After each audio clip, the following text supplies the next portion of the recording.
Ainanatimirandasyainanan janashalakaya Shakshunilitamina tasmai Shri Gurave Namaha. Bhagavad Gita, capítulo 14, Gunatraya Vibhaga Yoga, verso 15 em diante. Rajasi pralayam gatva karma sangishu jayate tata pralinastamasi mudayonishu jayate. Indo para a dissolução, quando o Rajas prevalece, ele nasce entre os que são apegados à ação. Se for dissolvido durante o aumento de Tamas, ele nasce nos ventres de seres envolvidos em ignorância. Indo para a dissolução. Aqui, ele não utilizou a palavra morte, ele disse dissolução, pralaya. Eu utilizo a palavra morte porque é muito mais fácil de se entender. Indo para a morte, estou a falar do corpo, da mente. Quando o Rajas prevalece, alguém que tem qualidades rajássicas, quando morre, nasce entre os que são apegados à ação. Bhagavan estava a dizer que se alguém tem qualidades rajássicas na vida, nasce de novo entre pessoas similares, devido ao apego ao exterior, devido à ganância, devido à ação segundo a qual viveu a sua vida, foi desprovido do verdadeiro conhecimento de Deus. Estas almas nascem de novo no mesmo ciclo, porque estas pessoas têm isto nas suas mentes. Quando partem, como podem elas ter imagens divinas no seu interior? Como podem ter os nomes divinos dentro de si? Não podem. São como o logista no capítulo 8, verso 5. Ele deu nomes divinos aos seus 3 filhos, mas no momento da morte não chamou nenhum deles como a Jamila fez no capítulo 5, verso 23. Em vez disso, ele disse: "E a minha loja?" Fazendo isto, ele está de antemão a pré-criar a sua próxima vida enquanto homem de negócios. Não é errado, mas a pessoa tem de ter uma mistura dos dois. A espiritualidade é muito importante. Se a pessoa trabalha no negócio, mas com completa entrega ao Senhor, pensando que até isso é um presente dado pelo Senhor, se faz os seus negócios para o alcançar, para lhe agradar, percepcionando que é Ele que tem dado tudo com tal atitude, também é libertado. Não tem ganância, mas esta natureza rajássica de que Bhagavan fala está relacionada com ganância, inveja, benefício pessoal e egoísmo. E com este tipo de natureza nascem num ventre muito egoísta, numa família que também tem a mesma avidez. Se for dissolvido durante o aumento de Tamas, ele nasce nos ventres de seres envoltos em ignorância. Se as qualidades tamássicas predominam, a alma, a mente, os sentidos e o ar vital abandonam o corpo físico e nascem em frequências baixas devido ao que fizeram aqui. Se a sua mente era como a de um animal apegada a coisas animalescas, com um humor muito agressivo, querendo sempre matar alguém, sempre a prejudicar, fazendo magia negra aqui e prejudicando ali, ciúmes aqui, ciúmes ali, a alma não evolui porque está num estado dormente, por estar completamente absorta na ignorância. O que é acumulado em torno da alma é apenas negatividade. Uma nuvem negra cobre a própria alma. É como o pó a cobrir totalmente o espelho. E devido a este karma, devido a estas qualidades tamássicas, devido a esta escuridão, são atraídos para espécies inferiores. É como eu mencionei anteriormente quando disse que podem nascer em diferentes insetos, traças, animais, aves, peixes e assim por diante, em diferentes animais de estados inferiores, frequências inferiores, por causa de maldições. Aqui, para aqueles que se entregaram às qualidades tamássicas, a maldição é automaticamente autoimposta. Podem vê-lo naqueles que têm qualidades tamássicas. Eles gostam de se magoar e sentem muita alegria nisso. Desta forma, criam uma autopunição, infligem uma maldição a si próprios e a sua alma encarna num estado inferior, em resultado dessa maldição. Então, neste contexto, sim, os seres humanos podem nascer de novo como animais, podem regredir na direção inversa da evolução. Digamos que se tornam num inseto. Qual é a esperança de vida do inseto? Apenas uns dias, depende do tipo de inseto. Se tornam num mosquito, voam, zzz, puf, acaba-se. Depois nascem novamente, nascem aqui, tornam-se num inseto maior, zzz, e voam na direção desta linda luz azul, ouvindo a glória do Senhor, e subitamente acaba-se.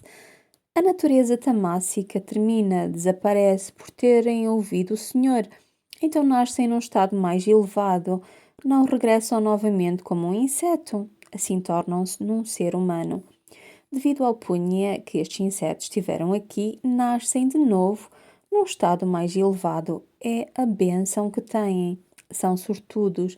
Na próxima vida tornar-se-ão bhaktas. Nascem como vossos filhos e vêm aqui e ouvem o satsang.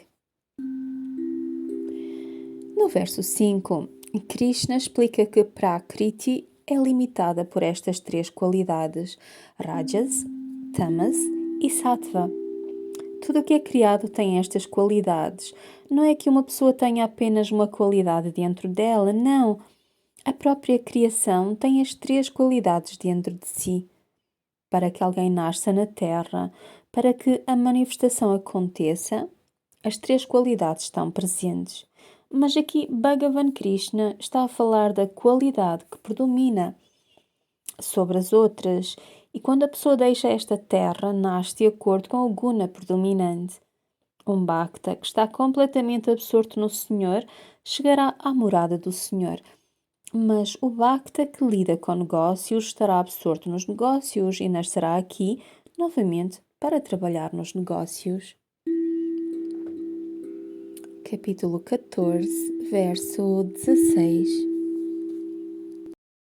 Karmana sukrutasya satvikam nirmalam palam rajasastu palam dukham ajnanam tamasa palam. Diz-se que o fruto do trabalho feito de forma correta é puro e sátvico, a dor é consequência de trabalhos rajássicos, a ignorância é o resultado da ação tamássica. Quando alguém tem qualidades puras, tem sabedoria, tem conhecimento do self, conhecimento de servir o Senhor, os bhaktas que estão totalmente absortos no serviço ao Senhor têm desapego, são despreocupados, são livres de julgamento. Aqui, julgamento também inclui o auto-julgamento. Aqueles que têm estas qualidades sáttvicas são calmos e pacíficos. Estão livres dos ciúmes e das lutas e de tudo mais. É assim um verdadeiro bhakta. Bhagavan está a dizer que seus bhaktas passam para além desta vida, alcançam os seus corpos espirituais, nos quais residem constantemente, alcançam-no e servem-no. Estão livres de todo o sofrimento e mal deste mundo, estão livres de Prakriti, estão livres dos próprios gunas, alcançam o Senhor. Quando alguém alcança o Senhor, alcança o seu corpo espiritual, e quando alcança o seu corpo espiritual, fica livre do jogo dos gunas. O efeito de criar, manifestar, cessa. O Atma Kriya Yoga ensina-vos a respirar através de Ida e de Pingala. E através de Ida e de Pingala, o que vos é revelado é o vosso Sushumna Nadi. Permanecendo neste Sushumna Nadi, elevam-se até onde o Brahma Nadi se revela. Enquanto houver estes dois, inspirando e expirando, são atraídos para a realidade exterior. Estas são as duas qualidades de Tamas e Rajas. Mas quando permanecem no Sushumna Nadi, as qualidades sáttvicas despertam e através delas alcançam o verdadeiro conhecimento, Brahma Gyan. A dor é a consequência do rajásico. Bhagavan Krishna diz que a qualidade do guna rajásico é muito dolorosa. É a dor do apego e do prazer quando se tornam muito egoístas. Em alguém que tem qualidades rajássicas, a mente permanece na satisfação exterior. O desejo, ganância, inveja, luxúria e muitas atividades em que a mente está num estado permanente de inquietude, movendo-se constantemente para a esquerda, para a direita, esquerda, direita, esquerda, direita. Assim a pessoa fica extremamente infeliz.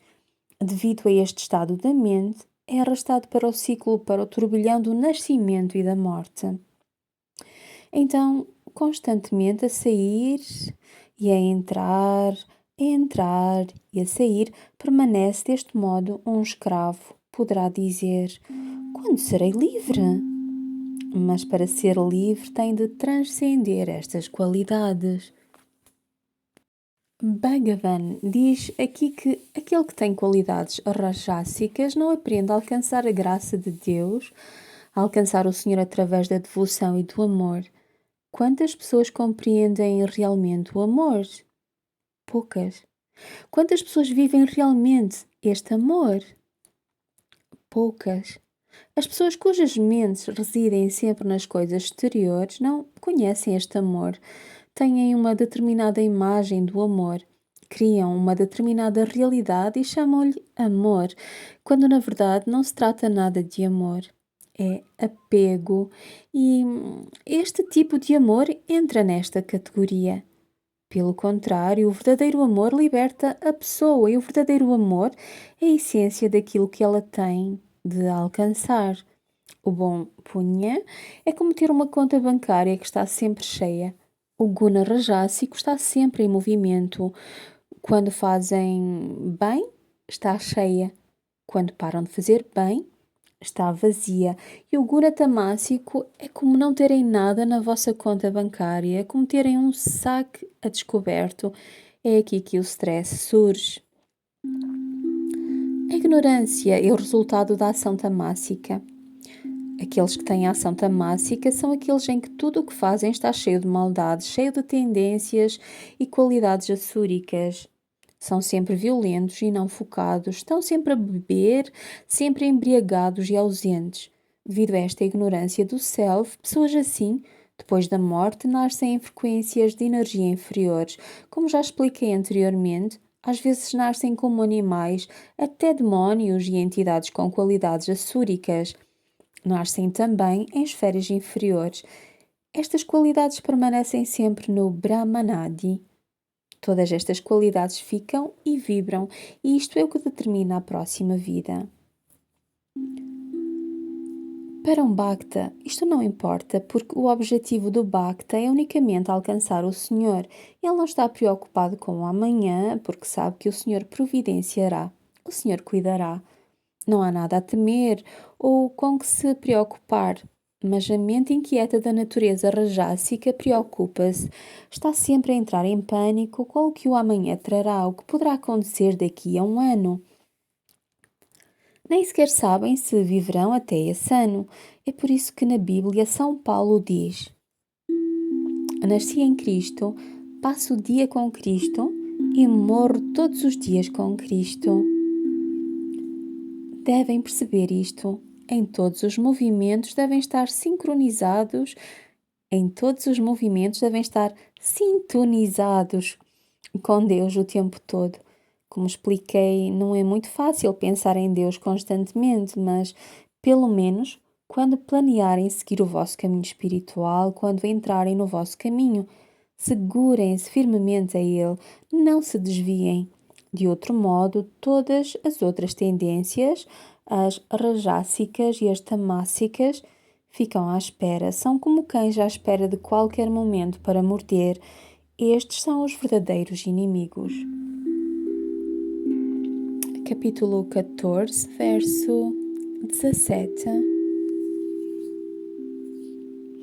Sattva Sanjayate Gnanam Rajaso Lobaye Bhaje Pramadamo Tamaso Bhavato Gnanam e Bhaje. De Sattva nasce o conhecimento e de Rajas nasce a ganância, a negligência e a ilusão são de Tamas e também a ignorância. De Sattva, das qualidades sáttvicas, nasce o conhecimento. Aqui Bhagavan está a referir-se ao verdadeiro conhecimento do Self, conhecimento de como alcançar o Senhor, conhecimento de receber a graça do Senhor. Para um Bhakta que se dedicou ao caminho espiritual, que entregou o seu coração. Conhecimento também significa que, onde quer que esteja, o que quer que faça no mundo, tem o seu coração focado e firme no Senhor. Bhagavan diz que isto é conhecimento verdadeiro e estas são as qualidades sáttvicas. A ganância nasce de Rajas. Aqui, Bhagavan diz que da ganância rajásica nasce todo tipo de atividade que vos prende. Nasce o desejo de muitos tipos, nasce o apego. Nascem muitos impulsos que vos levam à loucura. Num estado destes, não podem confiar, não podem amar, não podem percepcionar a realidade suprema. Isto é o guna rajásico e neste estado estão sempre no ciclo do nascimento e da morte, ao passo que, quando as qualidades sáttvicas despertam, são livres. A negligência e a ilusão são de tamas. Então, devido às qualidades tamássicas, tem-se uma ignorância pura. Na natureza sátvica tem-se conhecimento sublime. E aqui tem-se ignorância pura. Assim tornam-se estúpidos, preguiçosos, burros, aborrecidos, inconscientes, em forma de zombi, assúricos, negativos ao extremo. Tudo isto, devido à ignorância, são as qualidades do guna tamássico, quando as qualidades tamássicas predominam. Bhagavan está a descrever aqui as qualidades dos três gunas, como se manifestam e que qualidades são percepcionadas. Não se trata de julgar os outros, não se trata de ver estas qualidades nas outras pessoas. Tenham cuidado, estas qualidades não estão nas outras pessoas, estão em vocês, em cada indivíduo. Vocês têm este corpo humano graças a estes três gunas. Bhagavan disse previamente que este mundo é criado graças a estes três gunas. E estes três gunas incluem também o vosso corpo físico e a mente. Não se trata de apontar o dedo aos outros. Trata-se de olharem para vocês mesmos. Qual o guna que predomina no vosso interior? Também não se trata de se julgarem. É claro que, se forem totalmente tamássicos, começarão a julgar. Mas estejam cientes do que têm de mudar e do que têm de transcender para se purificarem. Não penso que seja coincidência Deus ter-vos tornado espirituais nesta vida. Isto é devido às vossas qualidades sáttvicas passadas. Nascem para seguir o caminho espiritual. Algumas pessoas que têm qualidades rajássicas nascem para ser metade de cada uma. E algumas pessoas nascem para não ter nenhuma pista de Deus. Capítulo 14, verso 18.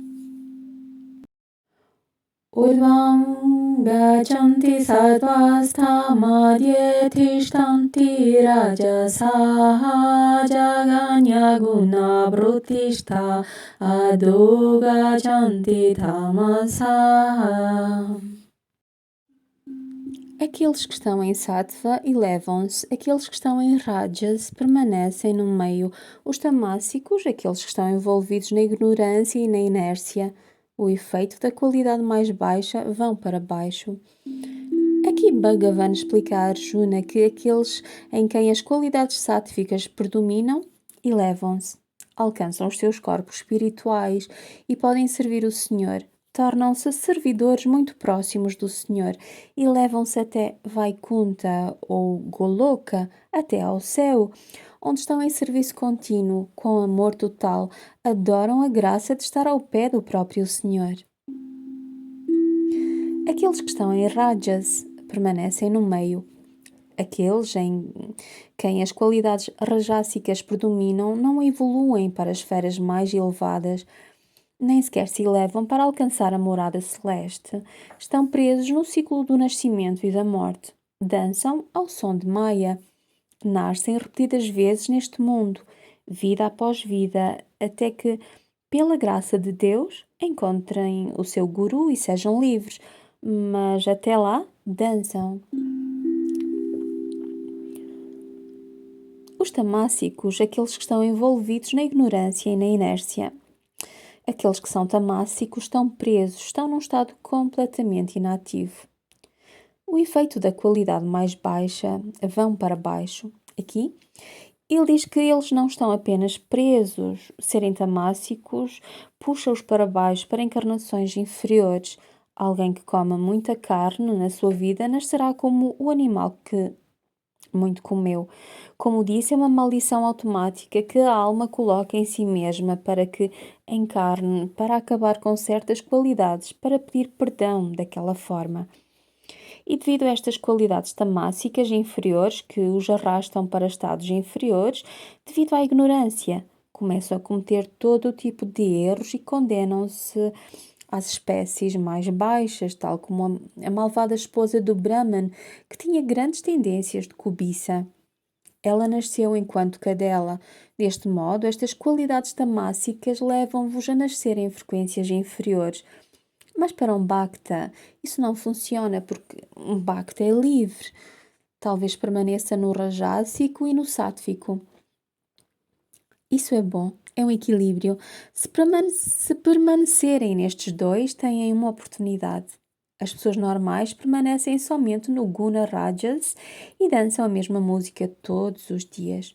Soa-lhes ao mesmo e algumas dizem que são muito felizes. Capítulo 14, verso 19.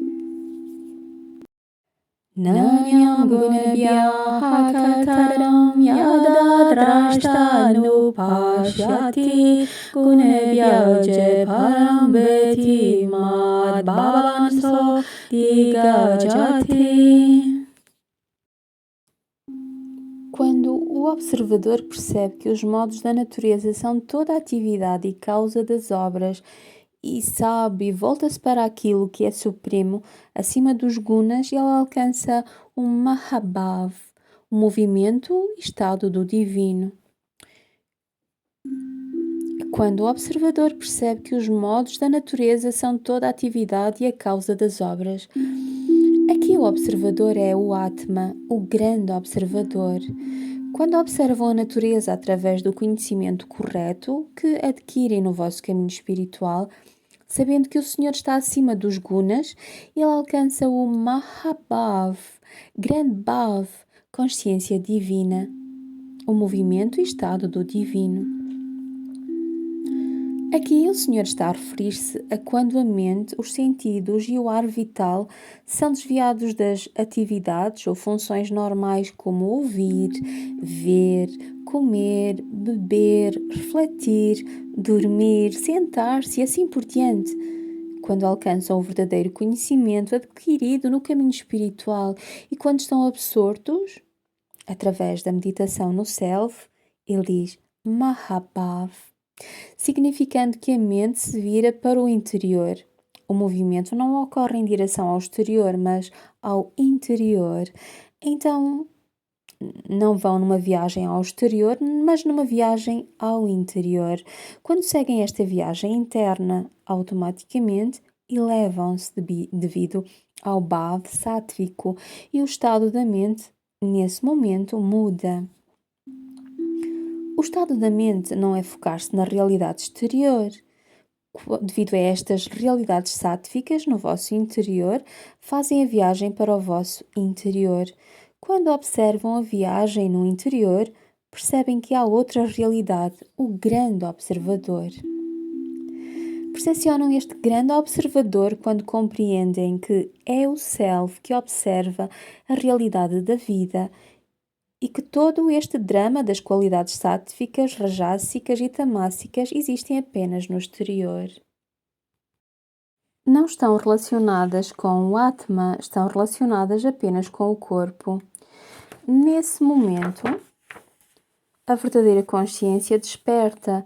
Neste estado, as pessoas elevam-se acima dos gunas e percepcionam Deus dentro de si, percepcionam o Espírito Supremo, o Senhor de tudo. Aquele que reconhece Deus no seu interior não está ligado aos 3 gunas.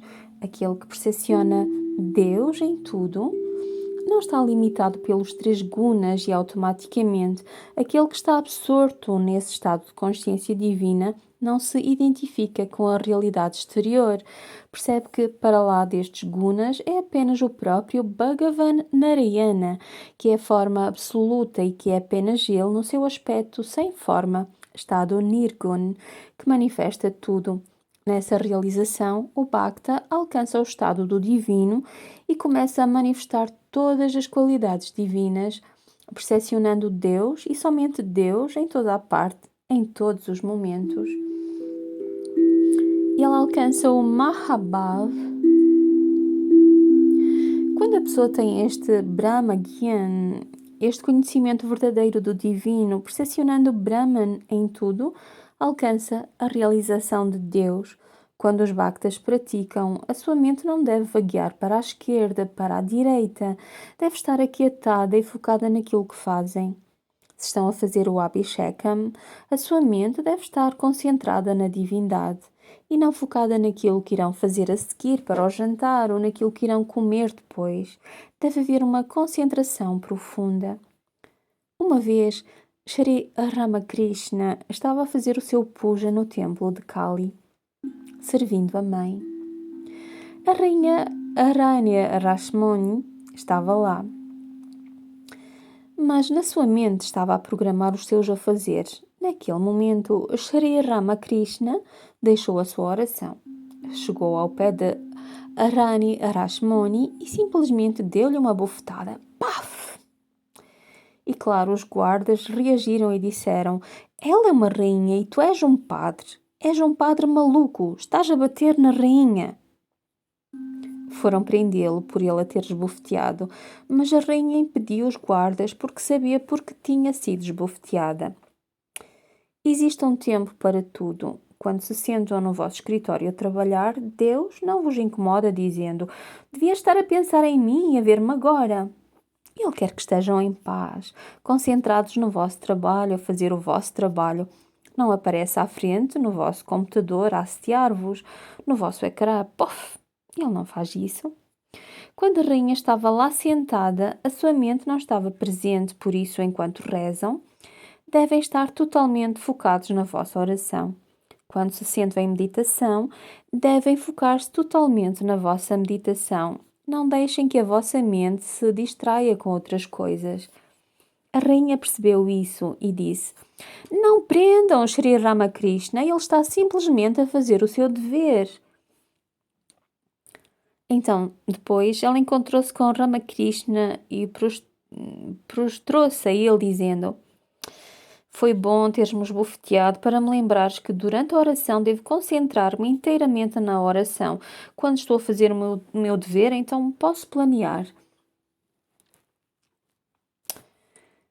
Do mesmo modo, aquele que está entregue ao caminho, um Bhakta, deve ter essa consciência, não deve deixar-se distrair do seu foco no Senhor, porque se deixarem distrair, continuarão a dançar nas qualidades rajássicas e essas qualidades não vos deixarão livres. Como o Swami Vishvaparantapananda estava a dizer, quando a mente percebe que vai perder o seu poder, cria um grande caos, muitas preocupações, muitos medos, mas uma vez transcendida, a pessoa fica livre.